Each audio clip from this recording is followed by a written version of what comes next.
Hello everyone! Happy tracking channel sa inyo lahat. Happy tracking! Yan, Luzon, Visayas, Mindanao. Happy tracking sa mga viewers natin dyan. Mga idol, pasensya na kayo kung hindi ko pa vlog yung hinahanap yung unit. Dahil sa ngayon, ang status natin, meron tayong subscribers na naghahanap ng Euro 5. Pero lahat ng mga request nyo guys, next na natin ipapakita sa ating content, sa ating video para mapanood nyo. Especially doon kay Sir Jonathan, yung kanyang double depth na drop side. Yan, mga inline 10-wheeler wing van na Isuzu.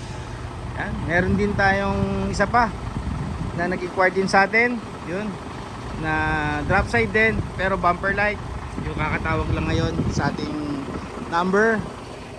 At yung iba mga malilit na truck, mga idol, yan, standby lang at huwag kayo mag-alala, hindi ko nakakalimutan po yung mga sinasuggest nyo.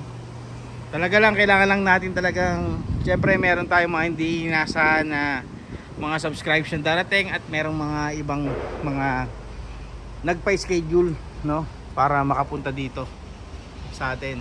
So ayan nyo guys, after this one we will be continue to present to you the unit na hinahanap nyo, no?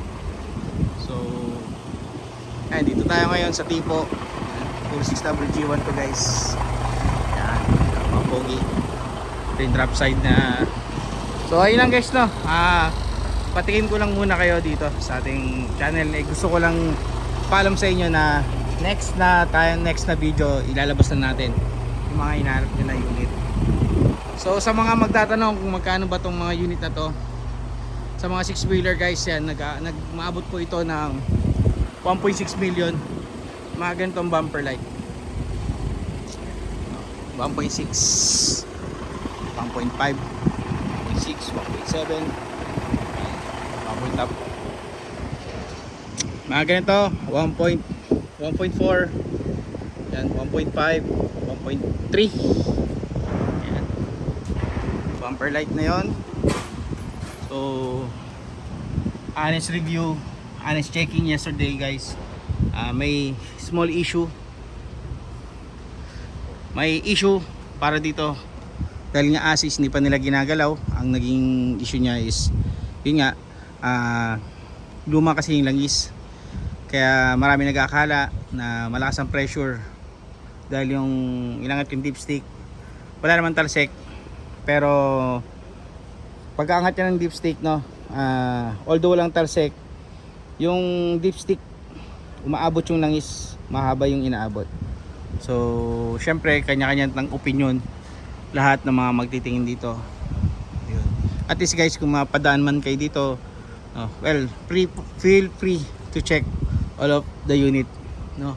Sa mga binablog natin, free yan na pupuntahan nyo dito. And gusto ko sana sa inyo ipakita, then sabay ko na rin tong 6R10 na bubble top. Especially shoutout sa mga taga Davao, Cristef. Ayan, Sir Dison, manual transmission, Cristef bumper light, center fuse.